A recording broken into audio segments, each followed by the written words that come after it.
And I hope I'm not oversharing here, but I walked into Dan's place in Seattle and I see this pistol on the ground. Welcome to this week's That Car Show. We talk about driving a box truck from Seattle to LA without killing Ryan or myself. We share the secrets on how you bribe Ryan into driving an Audi for over 1,200 miles. You're not supposed to laugh at this shit. This is the one. We're going to use this one. Sorry.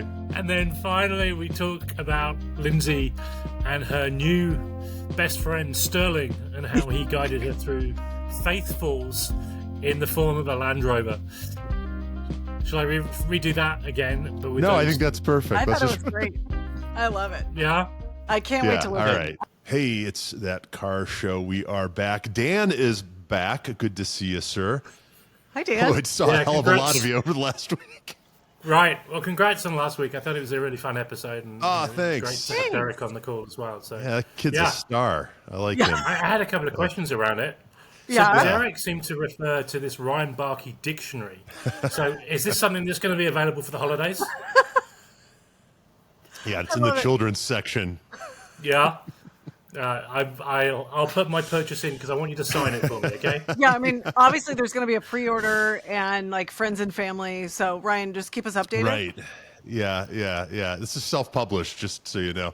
Well, I really like that, like as Derek described, like it's a picture book. So you're right. Actually, it appeals to all the ages. That's right. What's not to love? Yeah, he was awesome. That was really a lot of fun, and we've gotten a lot of great feedback on that episode, so we appreciate all of it. I think that was our best episode to date, numbers wise. So let's keep it going, and can't wait to have him back on. I really just like the way that I like his take on the car world, right? And he's just a hell of a nice guy too. So yeah, and you're right. Like, fun. thank you so much to everybody that has listened and shared their thoughts and. It's always fun to hear from people, especially when it's positive. Absolutely. But we welcome all feedback, of course. Exactly. So Dan's back. Dan and I are back from our U-Haul X Audi collaboration convoy from Seattle to LA. What a trip. We drove, we ate, we slumbered. Yeah. Motels, hotels of all types, inns, motor lodges. Do tell. We were mistaken for famous comedians. That's right, yeah. Well, infamous comedians, maybe. Infamous comedians. Do you want to know the story? Do you want to hear the story? I want to hear all the stories, so let's just dive right in. Okay, so because you guys just did Seattle to LA, so the bulk of the west coast of the U.S., and go. Yeah, Dan has a new job in LA, and congratulations. I followed Dan in his U-Haul, and congrats. We'll get to that eventually, but and I followed him in his Audi SQ5. So I definitely had the nice seat, I guess. Right. And we did it over 4 days. So we took our time, and we took sort of the interior highways, interstates. Oh, really? So it was beautiful, but, it wasn't quite like the coast, but, time was of the essence, and it was a long enough drive as it was. I think it was like 20 hours or something, right? So, but Dan and I both share a love of the movie Stand By Me. And so Stand By Me was filmed in Brownsville, Oregon, and Dan had been there before. I had not. So we stopped in Brownsville, Oregon, and I think that movie was released on... Stop? Was it? Yeah, that was the first stop, right? Yeah. So we kicked things off, just to roll back for 1 second. Yeah. Right. We kicked things off by attending the singer Cars and Coffee. How can How can we forget that? Minor event, right? Was so epic. Yeah. But I think, Lindsey, you had been there the night before. I was there. Is that right? Yeah, midday Friday. Checking it for you guys, making sure it was okay, and then you guys got to go on Saturday. I mean, I'm nothing if not. I'm a giver, and I want quality control for you guys. So yeah, that's right. Appreciate it. Seems to happen a lot, but right. And that was a great event. It was good to see our singer friends again. Saw Seamus, ran into some other friends from here, there, and everywhere. Eric and Amity and Jeff Jones. Made some new friends. It was great. It was awesome. It was. Well, and you got to meet Will and Jake that run the One Drivers Club in Redmond, right? I think I did. Is that right, Dan? Yeah. So Will was the gentleman with the beard. Right. Can't forget and Jake, it. Yep. I mean, they were both working super Yeah, hard. Yeah. I would imagine not long They did a conversations, but fantastic- enough to say hi. Yeah. No. Hell They of did a place. fantastic job. Great I facility. think they were getting support from someone, and that someone didn't really know what they were doing. So there was a couple of situations where these really nice cars parked up, and it's like, we're really sorry, you need to move those to the other car park because this is reserved for a 964 or a GT3. So some cars got moved, but it was Will and Jake did a fantastic job, and it was great. everyone had a smile on their face. It was Yeah, great. they're It was so fun. great. That was the starting point for the road trip. Yeah, It was almost like a Top Gear event, wasn't it? Yeah, it really was. Dan was kind enough to have proffered walkie talkies for us, so we got to pretend we were big rig truckers the whole time. So did you guys come up with like handles? Did you have nicknames where you're like? I did for Ryan. Which All right, was So, Can you share? You were Big Dog of the barkeep, Big Dog. right? Okay, yeah, Big Dog. Yeah. And I think I should have been like Hauling Hank or something like that. I don't know. You got to be careful with those names. Right. Yeah. But we had fun with those, and so as I was getting to, we ended up going to Brownsville, Oregon, and Brownsville is what a beautiful just corner of the world.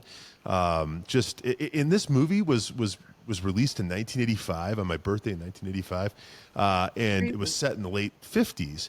And in 2025, it looks exactly the same. So it is exactly that town with that vibe. It's very small. You can absolutely things are it's not one scene was here and they turned around and they filmed the other scene 3 miles away. There's the other, the next scene. It all makes sense, right? It's all, what's the word I'm looking for? It's very cohesive. It flows well. Yeah, it's cohesive. It tracks, right? Yeah. We saw the alley, with the where the gun goes off. Do you want to be the Lone Ranger or the Cisco Kid? I got my picture back there. We saw the tree, right, where the treehouse was. In fact, the damn branch where the treehouse stood is still there. I mean, it's just like it is on screen. It's amazing. This is 40 years later. Literally 40 years later. And the most amazing thing is there was really nothing in the way of plaques or tourism literature. Yeah. I think total missed opportunity. They're missing a point, yeah. Yeah, but I'd love to go back someday and spend a little more time, but it was awesome. Thank you, Dan, for indulging me. Much like in the movie, the dining options in Brownsville are sort of slim. So we found a place that I swear I thought was a strip club, but it was a little more of a biker bar. When the front door is a black steel door with no window, It feels that's generally an indicator of a certain type of establishment. Yeah, it is. Not that I would know, but. No, and I wouldn't know either. But it was the highest rated culinary option in town, and so we went in and we got kind of the once over by the 2 or 3 tables of locals that were there. Interestingly, you're not from around here, obviously. Not from around here, but everyone was so nice, and we got our food. We sat outside. We were the only ones outside. I had to laugh because the outside area had these big, tall wooden fences all around the patio, and they cover up one of the most beautiful vistas I've ever seen in my life. I guess you just get used to these things when you live near them. But I didn't want to say I had to laugh because it was obviously very sad, but there was literally a missing boy poster on the door of the place. So if you know the movie, the whole movie is sort of predicated around this group of kids looking for this boy, right, who's gone missing, and his name again was Brower. Yeah, and this kid had a very Brower kid. The Brower kid. And this kid had the same initials. It was very strange. Oh. But we ate our meal outside, and then we came back in to pay. And in that time, the woman tending bar had changed. And so we're kind of waiting. She's fixing something in the bathroom, the men's bathroom. The toilet had gone weird or something. So she's trying to find a piece of tape to tape up a sign that says it's not working. And we're kind of joking with her. And then she looks at us, and she hadn't seen us before. And we kind of emerged from the other side. And she goes, "You must be the comedians." And we couldn't really. What? You're trying to be funny? But apparently they were having a comedy show, and in 15 minutes, and the comedians hadn't shown up yet. And I wanted to look at Dan. I'm like, Dan, this is our big break. Let's just run with it, right? Like, let's just see where this goes. You're absolutely right. That's exactly why we're here.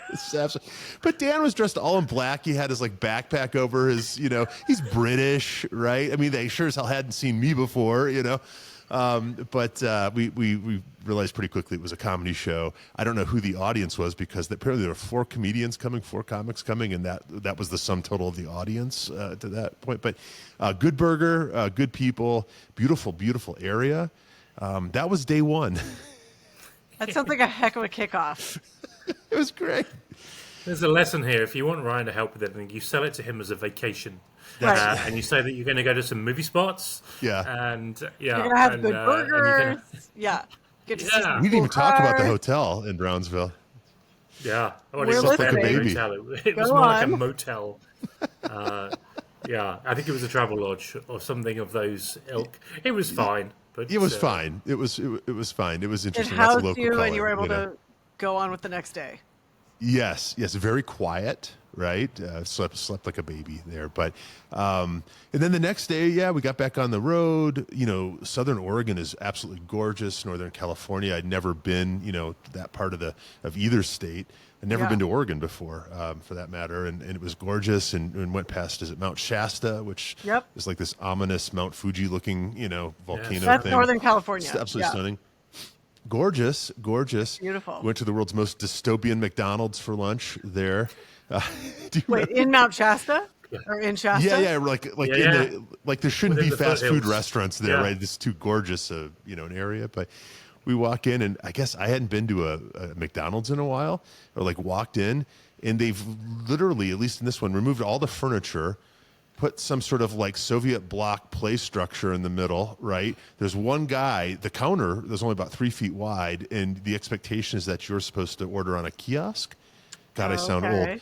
But actual old people were in there completely, heads exploding, trying to figure out, what to do. They just wanted to fillet a fish or whatever, So that was interesting. How long did it take? About 25 minutes, right, for the robots to make our meal? Gentleman, didn't I? There was an old gentleman in front of me. Yeah, you did. Yeah, I helped him sort out what his order was. It was. Let's move on quickly. It was interesting. That sort of vibe. I guess I need to leave the house more often, but this was all new to me. But it makes you appreciate your in and out, right? That's right. In the neck of the woods. So no robots there, no kiosks. Yeah. But you're right. It's good to get out and see what's happening in the rest of the world. Yeah. It was. We had so much fun, just the banter back and forth, stopping for places, and that U-Haul had to stop a lot, right? Because what'd you get? 9 miles to the gallon. Yeah, it drank fuel, and so we had the walkie-talkies for comedy. Yeah, and actually, we should have probably captured some of it because it was quite funny, wasn't it? It was comedy gold. I can see why they thought we were comedians by the end of the trip. They've been spying on us via walkie-talkie, and obviously they've seen us on the genius. It's amazing what lack of sleep and, a box on wheels will do. But exactly. Beautiful area, and then as we got further south, got a little more grapes of wrath, right? But still beautiful, lots of orchards and stuff. And our next stop was in Winters, California. Great little gem of a town. And where is real vibrant Winters, little Main Street. California? Well, Dan, where is Winters? It's near Sonoma, just not far from Sonoma. So wine country-esque. Maybe getting there? Yeah, maybe on the edge of the wine country. Of wine country. It seemed more like apple country. And this is day 2. This is 17 hours into the trip, maybe a little bit less, maybe 16 hours. This box truck is not easy to drive. No, it's tiring. It's like 15 feet long. Yep. You've got no, if you get to a junction that's not a T-junction, your visibility is non-existent. So in the end, you just pull out on faith because you can't see left or right because you're at an angle. So it's all right, I'm in a box car and it's fully insured, so screw it. Meanwhile, I was in the Audi listening to, sounds through a Bang & Olufsen stereos. What's that? Mozart. Yeah, basically, it was that much of Smoking a a cigar. contrast. Right. Yeah, Dan was so kind. He outfitted the vehicle with snacks and beverages. So there was a point where I had a full pound of red Twizzlers in my belly, but it was appreciated. The host with the most. The host with the Right, most. you got to look after you. You're right. a wingman, haven't you? That's right. Well, and I So was going to say, I mean, I appreciated. think as chariots go, Ryan definitely got the better end of the deal. Absolutely. God, and I don't know. It was fun, right? We spent the night before we got to L.A. in Valencia, California, so kind of in the north end of I guess Magic L.A. Mountain, County. for those keeping Magic score. Mountain is Yes. there. Dan likes Magic Mountain. Yeah. I also like traction control, but my Ford, the traction control stopped working 3 times at 3 different periods on the trip. So I had no traction control. I went to Chico. Is it Chico in California? Yep. The winds were so strong that the wheel was permanently at, what would you call that? I guess you would call that 2 o'clock, would it be? Yeah. So I'm literally at a Like a slight fighting the angle, wind. like just holding this at an angle, not pointing straight, Right. because the wind was so strong. So yeah, Mr. Mozart over there had the good deal. It worked out okay. Yeah, I mean, it really makes you appreciate the aerodynamics of modern cars when you're driving. Yeah. Like not, the block-sidedness, and you just go, oh my gosh, yeah. I was like, what wind? What wind? But Right. Dan and I enjoyed an evening at the Extended Stay America in Valencia, where our neighbors at a certain hour, call it the golden hour, they all push out barbecues to cook dinner. So I'd never seen that in a hotel before. That sounds like but quite an we experience. survived. Smoking area. Yeah. Oh, yeah. I think there were some permanent residents, is what I'm getting at. And but so it was, how did you land I slept well. on- I slept well. How did you land on Valencia as your final destination of the trip? Yeah, it was master planning because I wanted to get into LA, not at rush hour, right? Yeah, but it Okay. was. Yeah. But we ended up getting in at rush hour. So Valencia was supposed to be the stopgap to the point where then we could plan our trip into LA, because for those that have not driven in LA, traffic tends to be very busy, and changing lanes sometimes can be really hard. So the final day turned into a military operation, and I'll say that was mainly on my behalf. So I'm calling junction turns by the mile, the half mile, the 0.2 of the mile. We end up taking a minor detour on one of the freeways where the freeway disappears, the lane disappears without any notification to just outside Valencia. So, I kind of off-roaded it for a moment there, and luckily no one was hurt. I didn't even see it. It was, and Dan, let me just, for the record, Dan was so kind because at every junction, so to speak, Dan, I had my own room, paid for dinner. Even when I tried. So Dan was a gentleman, never once made a move on me the whole trip. No, I'm kidding. Despite plying me with dinners and, I mean, in so fact, we what I'm went hearing to is multiple missed opportunities on the trip. We didn't capture the CD audio. This there's nothing connection, quite as maybe. romantic. Yeah. No Next big time- dog action.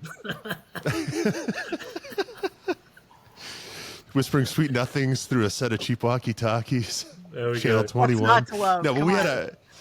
we had a nice meal in Valencia at a Japanese restaurant, which was fun. And I broke my 30 days of not drinking by having a couple of beers because I was at that point, where I felt like I needed a beer, but it was good. You just completed a got up early. West Coast road trip. That's, yeah. Yeah, it was awesome. And then the next day was into LA, which we passed a big brush fire, and we Yeah. culminated at a really nice hotel. Yes. Yeah, which was great. Which I might be broadcasting from right now. I think On you're the just going to off move in. chance. This is great. Yeah. You're like, speaking of Nice little services. suite. Okay, so did Yeah. you, one of my favorite things on road trips is the car spotting. So what were your top 3 favorite car spot moments for each of you? That's a good one. Yeah. What was that car that cut me up? Ooh. Do you remember? There was a Which red. one? No, it was an American. Oh, like a Monte Carlo or like an Earnhardt edition. There was one that decided to really push their luck and Really? cut me up, and then proceeded to go into the further traffic. Yeah. So that definitely wasn't one of the favorites. I saw a Lamborghini. Yeah. It was a Urus. You don't see many nice cars in Portland, like just on that road. Like, the odd Porsche, but that's about it, right? As we were driving into LA, there was a beautiful Lamborghini. Yeah. Like a purple, I guess it was a Aventador. That was probably. I feel like, and the modern ones look so good in purple. It's just like. Oh yes, yeah. It's perfect. Yeah, and the guy had his baseball cap on the wrong way around. Yeah. It's all about the aerodynamics. You can't win them all, right? Yeah. All about the aerodynamics. Yeah. And I'm ashamed to admit it. I know that was in the Audi. I actually flipped someone the bird the other day. Welcome to Los better be Angeles, careful Dan. in LA. Yeah, I'm going to get shot before. You're officially a native. You take more than 2 minutes at the traffic lights and they use their horns. And I hope I'm not oversharing here, but I walked into Dan's place in Seattle and I see this pistol on the ground, and it was like an air pistol that he claimed was for self-defense with pigeons or something. But pigeons. Yeah. I'm thinking, and he tossed it in the trash. We just, when you move and it's like that last day and you just start throwing stuff in the bin, right? And we should have packed that for LA, but we would have been dead for sure. So we might be a 2-man crew immediately. Right. If you're going to pack a gun in LA, you should probably fire bullets, but Dan treated me to the nicest meal in L.A. That last night. We went to Lowry's in Beverly Hills. Oh my gosh! Yes, It's been there forever. I was there forever. I went there as a kid when we went. Yeah. We went to see Phantom of the Opera, and then we had dinner at Lowry's when I was in like 4th grade. Yeah. Well, I guarantee you, it hasn't changed. No, that's one of the best parts about it. Yeah, 1938 is what I looked up, and same stuff. The meal was great. Our server, guys, I think she had been there since 1938, and she was amazing. Lovely. She was absolutely so awesome. Nice. Yeah. That's one of the cool things about Lowry's, I think, as a company, is like they do treat their people so well that people are there. They've been there for decades, and they're happy to be there. Well, this lady, and she was a lady, let's call her Doreen. I don't think that was her real name, but she looked like a Doreen to me. I have since constructed a whole backstory for her, like how she came to Hollywood and then her Paramount contract was, dissolved once color film came on the scene, and she's just been mixing salads tableside at Lowry's for the last 60, years. But she was amazing. She was absolutely amazing. Made my night. That's awesome. So thank you wherever you are, Doreen, and you're probably not listening, and your name's not Doreen, but Lowry's on La Cienega, that was quite the. Recommend it. It's like an experience. It's not just a meal, is it? Yeah. Dan did have the prime rib. I mean, that's the only real order. That's the move when you go there. Well, they have Yorkshire chicken. pudding, right? Yeah, that's right. Get Yorkshire pudding in many locations in the US. No. It was really good, like the good the corn and the it's cream corn or whatever, the potatoes so good. Yeah, I'm sure it was $500, but it was delicious. It really is such an LA institution, so that's really cool that you got to go there. So good, so good. So, anyway, thank you, Dan, for a great trip. I am not the easiest traveling buddy, I'll admit that, and sometimes I can be really short. No, not Ryan just sucked it all up. And then we got to a point where we were driving through LA, and he's like, "Which area is this?" And I went, "I don't fucking know." Well, Dan's my, he's supposed to know, right? He's literally just moving there, and I've got questions like I'm a tourist from Iowa, It's Listen, thanks for putting up with me. You cross the LA County border, Dan's supposed to know everything. Come on. Right, and he will. Give him 6 months. He will. He will. Give me time. That's amazing. That's my friends that did the Rebel. They came up with a system beforehand where if they felt like they were being short with each other, they are like, we always had a bag of candy in the car, so one of us could grab the candy and hand it to the other one, and it was our way of saying, great. Chill out, just cool it. Yeah. So, Lindsey, the challenge is you got to make the candy last for longer than an hour, right? That's the. Right? Only Ryan hadn't eaten all the Twizzlers. Yeah. What do you think those plan was there? Dan referred to them as red vines, and and maybe that's what they're called. But red vines are different. Red vines are almost like food based, right? Twizzlers are like a plastic based food, right? Yeah. And so Twizzlers have no actual food in them. No. I was afraid to. Yeah, that was a lot. That was a lot, but it was good. Yeah. It caught us through. Red Bulls, Celsius drinks, which I think are like Red Bulls for wimps. We had those. We had what else did you pack in there? Oh, very healthy granola bars to offset. Yeah, the Twizzlers. It was a party, but and then I got to. All right, I got to just let me put in a quick. Just a quick, I don't know what you want to call it, bump for Dan's new pad. Holy crap. Dan's new pad, which we didn't actually get to see, but I got to see the lobby and the pool on the 6th floor. It's right across from the La Brea Tar Pits. Oh my gosh.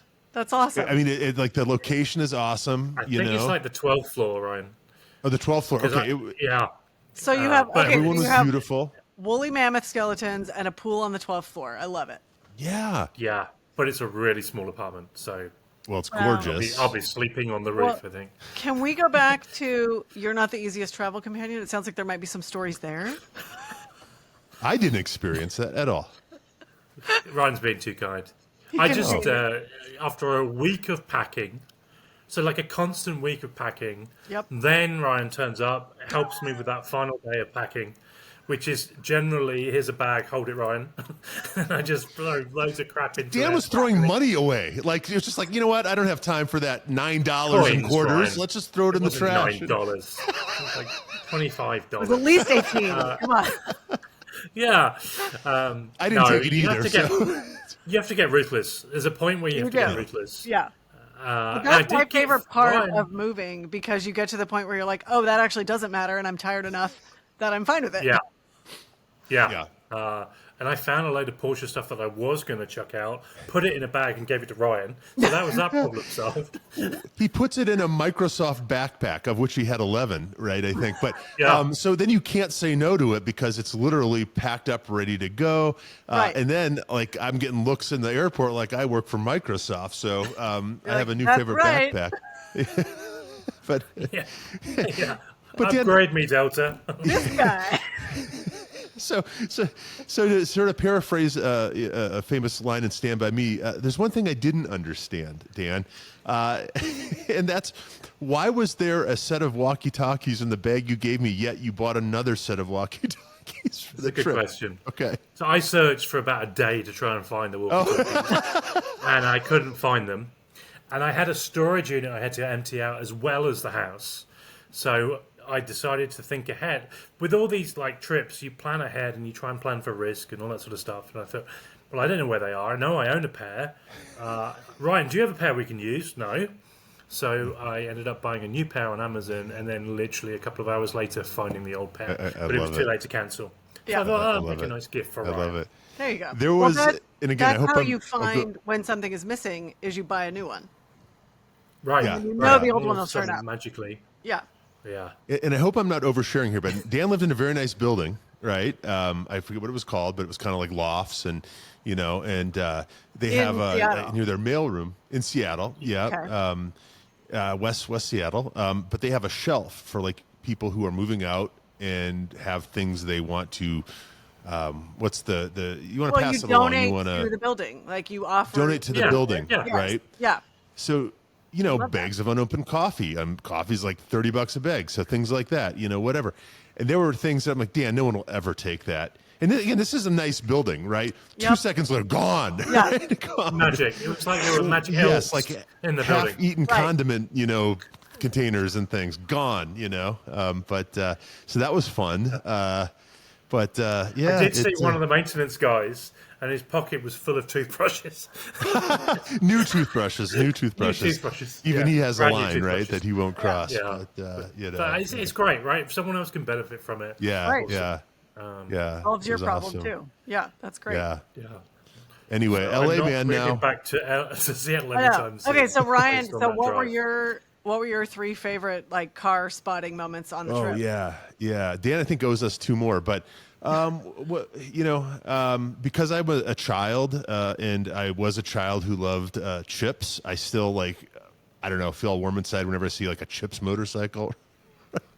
Although they're no longer Kawasaki's, I don't think. I think they're Harleys and BMWs now. But that was fun. I saw a couple really nice sidekicks, Suzuki sidekicks, or possibly Geo trackers along the way, which was interesting. You don't see those every day, even here in Denver. And what else? There was a hidden police car. Yeah, that was a tricky. Just one? Super crafty. Yeah. Properly hidden, not like Yeah. Normally you get the two eating donuts in the middle verge, right? This one was hidden behind like a hedge. Oh yeah. I mean, I wasn't capable of speeding in that Ford thing, but maybe we're going to catch some people. Yeah, I don't. Sure. To Dan's point, we didn't see a whole lot of exceptional stuff until we got to LA.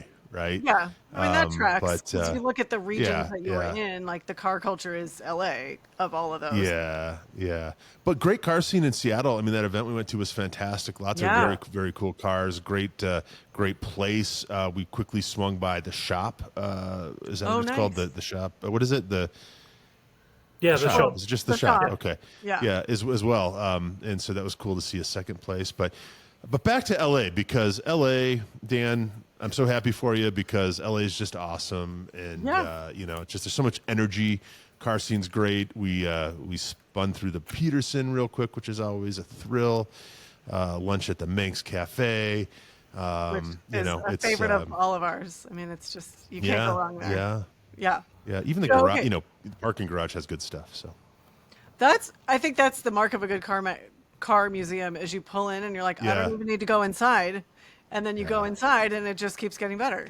So tell us about. We get in the lobby. We get in the lobby, and Ryan immediately knows someone from the Grand.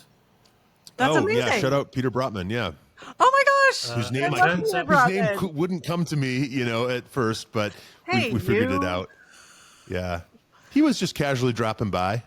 I love Peter Brotman, and his Lamborghini is my daughter's favorite car. Like his literal car is her favorite car. So hell of a car. Wow. Yeah. Purple Mura. No, green Mura. Oh, green.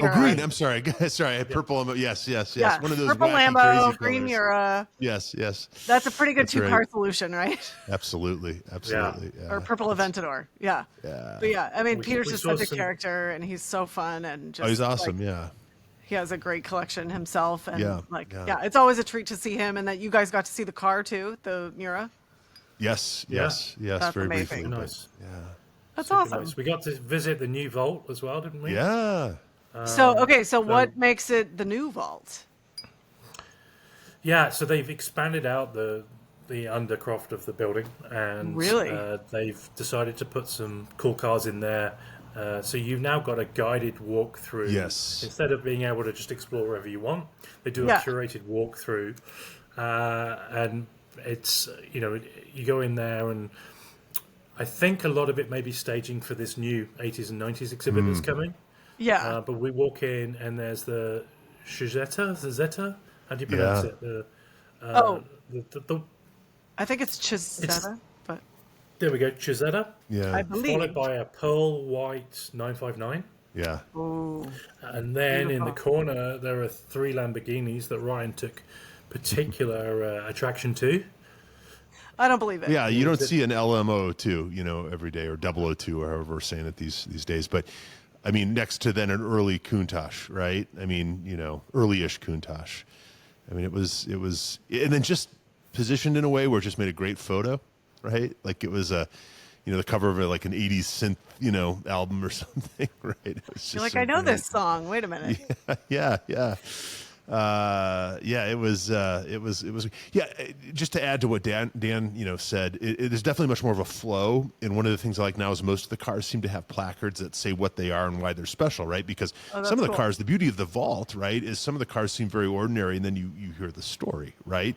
Right. Like it looks like an old Benz, and then you find out it's Imelda Marcos's, pepper spray, flinging smoke screen aircraft landing light, Benz or whatever, right?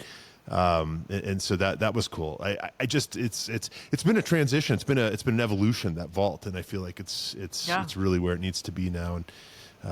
Just awesome. It's one of the best things about the museum, honestly. So It is. Well, and I think between the three of us, we've been lucky to see like almost all of the iterations of it, which makes it even more interesting. yeah. It's just such a great place. It was fun to see, the 80s, 90s exhibit billboards popping up, all over LA. That one is going to be a banger. So make sure that you go check that out. That sounded like Matt Farah. Sorry. Hey, we have our influences, right? Imitation is the sincerest form of flattery, right? That's right. What's the one? We're gonna mob that car the next time. We're just gonna mob it. But so you guys mobbed the moving van down the West Coast. That's what I'm hearing. As much as a moving van could be mobbed, right? And we got bricked up. Is that another place? Yeah, all that red licorice. Right. Yeah. Hate to tell you, it was actually blue licorice. yeah. Surprise! Oh man, yeah. Right. Although that we talked about this once, I think on the steering committee. There's that licorice that you tear off, and it's filled with something, and it is like blue or something, and it is just like crack. I don't know what it. It's like a filled licorice. I don't know. Look it up. It's so good. It's just that's next level. A pound of that would probably kill you, but it's. So if you want Ryan to move a car for you, you just have to promise him that licorice. Filled licorice, noted. Since I was a little kid, that has been a working currency with me. Red licorice. That's all it takes, They got ramen Lindsey, noodles and honey buns in prison. Right. So while we were causing chaos on the I-5 South, what have you been up to? Yeah. Well, I got to go to, thank you to Jaguar Land Rover, I got to go to the Land Rover Defender experience at the Quail in Carmel and off-road some Defenders. Nice. The weekend before Mother's Day. And so that was my second time off-roading Defenders. The first time I got to do it was at the Destination Defender event in Malibu in November in the fall. It's a rough life. Like, I am happy to take one for the team so I can bring it back and share with all of you. Next time, take the team, please. Right? Yeah. That's the goal, right? We get to the point where the whole team gets to go. So this was a really cool event. Land Rover put it together, and it was offered to Defender owners, so they're customers. Cool. But it was the weekend before Mother's Day, and so they offered it as a Mother's Day celebration and experience for women to come and bring their Defenders and put the cars through their paces and really experience where these cars truly shine. I mean, this is what they're designed for. Like, this is their history. I was talking to Jeff Ahudin, who handles PR for JLR North America, and he said, a lot of the customers don't realize, like, the green oval badge, like, it really does still mean what it has meant through the history of the brand, and they are still incredibly capable. And as much as they're used for the school run and daily life, that's one of my favorite things about them is that you can drive them to the off-road area, and it's a lovely drive there because you have all the creature comforts, and then you can kick ass on the trails. Yes. And then drive it home and be just as comfortable. Yeah. But, and really the team at the Quail location, like, could not have been nicer. They all had incredible stories, like Sterling in particular, who runs the school, and then Brenton, who's one of the head instructors. Sterling and I got to chat for a minute because it turned out that my dad was actually at a vintage race event at Laguna Seca, which is just a few minutes from Quail. And they were nice enough to loan me a brand new 130 to go to the track to see my dad because I'm like, we're like 20 minutes apart. You gotta, I have to take advantage of this and spend some time with him. And that's always nice. So got to go in the paddock with him. Cool. It was an SVRA event, and his friend that he crews for during Car Week, who has the 65 R clone Mustang that he races, they were racing there because to qualify for the vintage races at Car Week, you have to race 2 or 3 times during the year ahead of it. And then you tell them, like, here's where I've raced, and they look at the qualifications, and then you get in for Car Week. So they were there doing that, one of the qualifying races. So I got to go in the paddock. And it was a very interesting class. It's much more diverse than during Car Week, where it's more specific, time period or make of car. Like the car next to him was a 935 Interscope car, Porsche. Oh, really? Yeah, which was stunning. And there was another 935. There was a brand new Aston Martin in his class. Really? That'd be awesome to watch. Really cool mix of cars. Yeah. So it was like the perfect weekend for me because I got a taste of like being at the track and vintage racing, and I got to do it from the comfort of this amazing 130, and then go back and hang out at Quail with, there were some other women in the media who were there to cover the event. And then the next day we got to meet up with the customers who had joined as well. And there was one gal in particular, she had brought her 12 and 14-year-old daughters with her as a Mother's Day experience. So while, when we did the day, they went through a bunch of different exercises with us. And we started out just doing kind of basic trail, like crawling and driving and learning the cars really and their capability, because they have all of this technological, support basically that lets you off-road with confidence.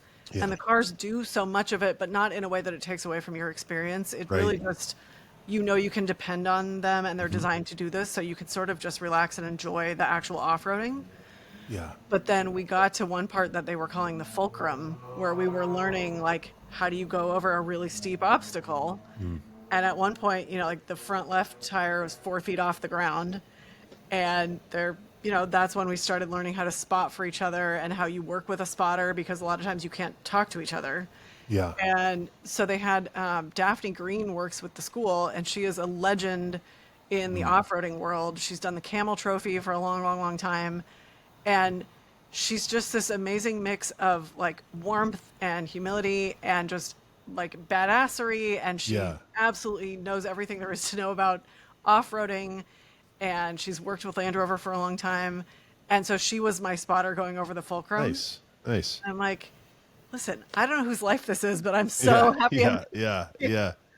But it's a wild experience because, you inch forward. Yeah. And the car is going to tip forward. Oh, yeah. So that the front wheel, and you're doing the opposite. The back wheel then is 4 feet in the air. And I had this really fun gal with me, Steph K. She's from the Bay Area, and she normally covers food, but she was there to cover this off-road experience. And she let me drive the fulcrum. And after we did it, I said, how was that being the passenger? I'm in control. Like, there's an element of you have a little better sense of what's happening in the moment. And so I said, how was that as a passenger? She said, it wasn't actually as sort of drastic as we both had anticipated. And I said, yeah, me too. And she just held up her phone. She's like, are you sure? And it was me making this shocked face as the car settled onto the front wheel. We need to see that. We do need to talk to We'll find it. Yeah. But and then we had, I think the most memorable moment was at the end. They had us really experience the hill descent control, which is kind of one of their signature, like capabilities of the cars. And you descend the hill, the car handles it, so you don't brake, which goes against every human instinct that you have. Yeah. And, Sterling and I had gotten to know each other. We got to talk on Friday when he got me set up with the 130, and then he ended up being our coach for a good chunk of the day on Saturday. So we'd gotten to talk a lot, and he came up to the car and he said, all right, I've set and one of the interesting ways is the way you control the speed for the hill descent control is you use the cruise control. So you can set the maximum and the minimum speed. So he came up and he's like, all right, I've set your cruise control. You're all set. And he said, I'm going to walk you up to the edge. And it was like, if you've ever been on track at Laguna Seca, when you go down the corkscrew, there's a moment where all you see is the nose of the car and the sky. So this was like the off-road equivalent of that, because we got to the edge of this hill and all I could see was the nose of the car. And then it pointed down. And so he's like, all right, I'm going to walk you up to the edge, and then you're going to take your foot off the brake. He's like, and the only thing that you have to do is not touch the brake the entire way down. Wow. Yeah. And it was, for me, like, I'm just getting started off-roading. It was a 26-degree incline, which was significant for me. And I really had to talk myself into taking my foot off the brake. But that was me. And the car handled it like a champ, as you would expect. Like, they're so good. But so it's an exercise in character building of like, okay, got to trust the equipment. And so where at the Quail is this? I'm trying to picture where you were. So there's the lodge, where there's kind of like the golf club, which is right by where the Quail event is during Car Week, right on the golf course. Yeah. It's right across the main road from the school. And then you go back into the hills behind the resort. Okay, cool. And they have, I think, like 120 or 130 acres of trails. No kidding. It's a well-kept secret because Land Rover are permanently there. They've got a contract Right. to be there. They have But that. That's what I learned when I went to the event in the fall. Is they have 3 permanent schools. One's at Quail and Carmel, one is in Asheville, North Carolina, and then one's in Vermont. And then they also have a mobile team that moves around the U.S. And that's the team that does the Destination Defender events because they move. Oh. You know, they have them in New York. They've done them in Austin, obviously Malibu. So yeah, this event was part of sort of letting the community know that it's something that they have available and hoping more people will take advantage. And Lindsey, only- you talked about Laguna Seca. Yeah. I think we should congratulate, firstly, the Friends of Laguna Seca, because last week they announced a very significant partnership. They've partnered with Porsche. Yes, Porsche is now the official car of Laguna Seca. it's amazing. And they can have a driving school there as well. So, cool. yeah, sign me up. Yeah, I know. absolutely.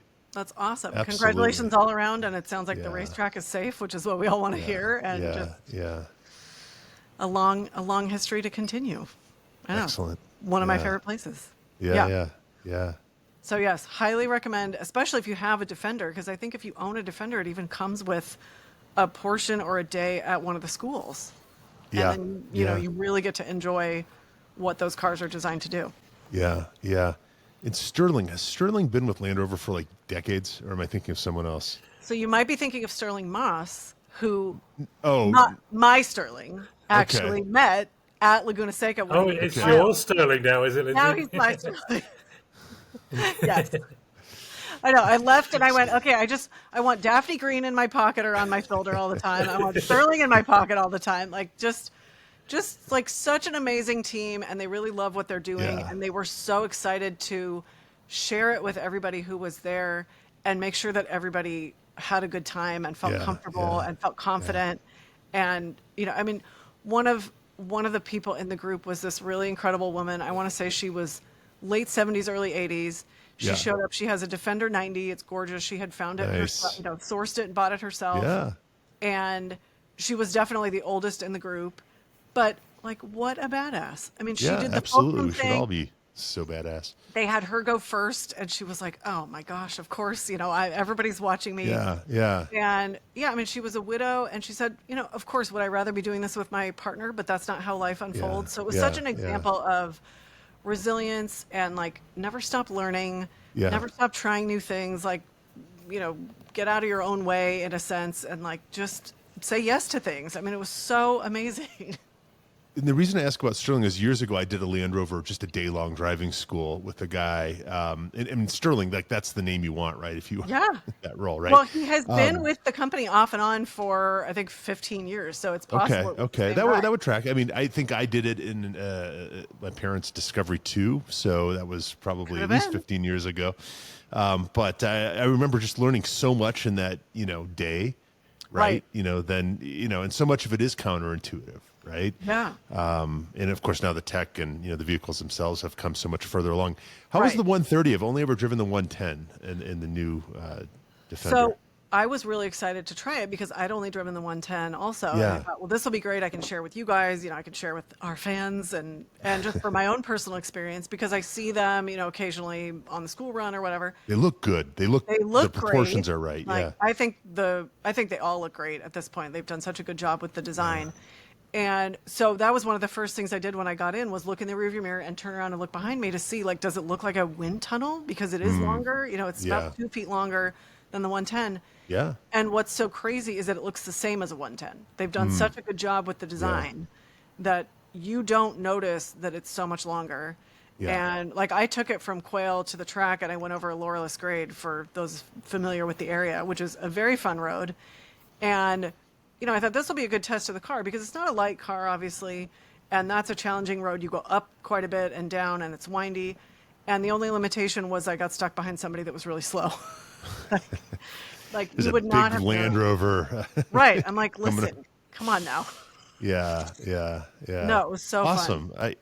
We need to just get out and do more of this stuff, I know. Just more of these opportunities. There's a Rocky Mountain Automotive Press event coming up here in a few weeks. Nice. They do every spring, and there's a whole portfolio of cars. Apparently there's an Artura this year, so that'll be fun. Ooh, that's cool. Well, you got to drive a Defender last year with the Steelies on it, right? God, a couple of times, and I fell in love with it. Yeah. That would be the one I would want if it Yeah. wasn't the 2-door, the short wheelbase with the 90, giant yeah. V8. So, how about our friend Jay on Spike's Car Radio? I How know, about that our was friend Jay on so Spike's Car much Radio? fun. It's always so fun to hear Jay, and I think Yeah. it felt like he delved a little more into the story kind of Sheffield this Yeah, time yeah, because he's yeah, been on yeah. before, and we've heard sort of a rough framework. But Has he been really on loved Spikes it. before? He's been on Spikes before, but it's been a bit. Okay. Yeah. Okay. Because Yeah. he's such a modest guy, such a nice guy. Right. And I absolutely love what he's doing with the watches, and just that green watch is so cool. Some of the stuff that's in I the know. pipeline, and we need to have him on. We had I him would on the love steering that. committee. Yeah. Had him on the road show, but we need to have him on right. that car show. He always comes bearing gifts, which is a nice bonus. I mean, we're not going to complain about that, right? No, it's. So No, Jay, if you're listening, the next time you're in town, one of these towns, right? Because Right. we can do this remotely. Any one of the You towns. don't even have to be here. We just give you a link, right? That's how this Right. works. So That's the love beauty to of have it. you back on. So I know he's It's neat to just see. he's such a generous, just such a genuine, generous person, which Yeah, is yeah. makes it even more fun. And yeah, I mean, yeah, should we do a wrist check? I have my Navy face one on. I have an Explorer 2 on tonight that Dan has. Speaking of green watches, yeah. Yes. But I've the got my point green is that those limited watches edition Sheffield. Right. live happily next to these, That's right. So, I know. but I think at this point I actually probably wear my Sheffield watches more than anything else, right? They Me just too. I don't know, they're just easier to live with. So Well, and I feel like they're so you can, dress them up and dress them down. Like they go Yeah. with everything. And it's like if it's a casual outfit, it elevates it. If it's a dressy outfit, they fit right in. And they're so useful and functional. And you don't stress about like, oh, I bumped it into something or whatever. know, I know. Yeah. They're my favorite. Absolutely. And I've said it before, I'll say it again. I get more compliments on my Sheffields or more questions than I ever have with Rolex or any other brand. So Yeah. now you know. So do you remember that button? The now you know button? Yes. I know. bring I've it had back? so many. Like I was at Willow, I think in the fall, and I was taking pictures, and somebody saw me taking a picture of my watch with the Willow sign, and they were like, "What's that?" And they had never heard of the brand, and I got to tell them all about it, and they're like, "I'm going to check that out when I get home." Absolutely. Yeah. So yeah. it's a conversation starter on top of Absolutely. everything else. Absolutely. Yeah. Well, what else do we know? I mean, it's damn near an hour, but Dan, you are fully ensconced in this hotel room in LA, waiting to move into your actual place this weekend. Feeling good. Yes, it's been a long week, so I'll be happy when Yeah. I'm in. Yeah. So I been nice to. I pinged you earlier, and you said, "Oh yeah, I was just hanging out by the pool." It's a I love That was tough yesterday, one. Ryan. That was yesterday. I Why are you felt like I blue all of a deserved it sudden? after. I think it's because this TV keeps Oh, changing. I can't change it, so it's. He's Yeah, he's either treating way. us to the mood lighting in his very nice hotel. It's that colloidal silver that we were talking about before the last show. Right. Whatever I'm on it's a new called. health kick. I'm That's looking a right. little blue. Anyway. That's right. That's right. Yeah, it's all that candy. Back to the filled licorice. Nice callback. There we go. Any other car stuff, guys? I mean, I feel like there's always car stuff, right? Yeah. Yeah. Well, yeah. I know we're I'm all at tired. the Advanced Wagon Fest this weekend. Yeah. Yeah. That's Sunday. right. So, At the Peterson. at the Peterson, and I believe Matt Farah is going to be bringing his Taycan with HRE wheels. So I guess he's doing a partnership with Avance, and you can get stickers of his car. Yeah. Oh, that's awesome. I got to see the car at Airwater, and it looks fantastic with the new wheels on it. Nice. Excellent. Nice. Lindsay, you going to be anywhere? I may just be on PCH, just doing some informal car spotting. Something good. Well, Yeah. I hope to be at the Fuel Fed Boulder event on Sunday, and then also Avance is doing an event here on Saturday. But my daughter, my 12-year-old daughter, is doing her first 5K on Saturday, and I don't know that I can. Oh my do that. gosh. If I miss you, Avance, have a great time, and hope to see my Fuel Fed friends in Boulder on Sunday. So Yeah. That's awesome. real quick That's a big weekend. before. It is. Notice I'm not doing the 5K with her. There was a time I could have done that, but that time is not now. But you're going to be there to support. That's what matters. Absolutely. We're proud of her. And I got her a Myers Manx Cafe sweatshirt that she very proudly wore to school this morning. Very good. Yeah, you know the look with your daughter, Lindsey, right? They wear these oversized sweatshirts and, you know. Oh, yeah. There's a whole, that and the braces. It's like there's a lot of like 12-year milestones. Absolutely. But just a quick reminder, if I may, if you're listening, thank you. Make sure that you do follow us on Instagram. It's That Car Show Podcast, and then us individually. And make sure you subscribe, you rate and review, whether it's on Apple Podcasts or Spotify or what have you. Right. So, wherever you find your podcasts. We may have some stickers for you in the very near future. Absolutely. Dun, dun, Absolutely. dun. Yeah. Stick them wherever you can. Bathroom stalls, flagpoles, mailboxes. Back of U-Hauls. That's right. That's right. Dan, we'll look back and laugh. I mean, we actually already are. So, right. You know, right. Sign of a good trip. But I haven't returned it yet, though, so I can't start it yet. Gets returned on Saturday afternoon. May just fall in love with it and never want to send it back. Wish me luck. Yeah. Stay tuned for part 2, I guess, next week, right? Yes. Absolutely. Don't go moving anytime soon, though. Yeah. Stay where you are. All right. On that note, always be driving. We're That Car Show, and we'll see you next week. Thanks for joining us. Thanks. Good night.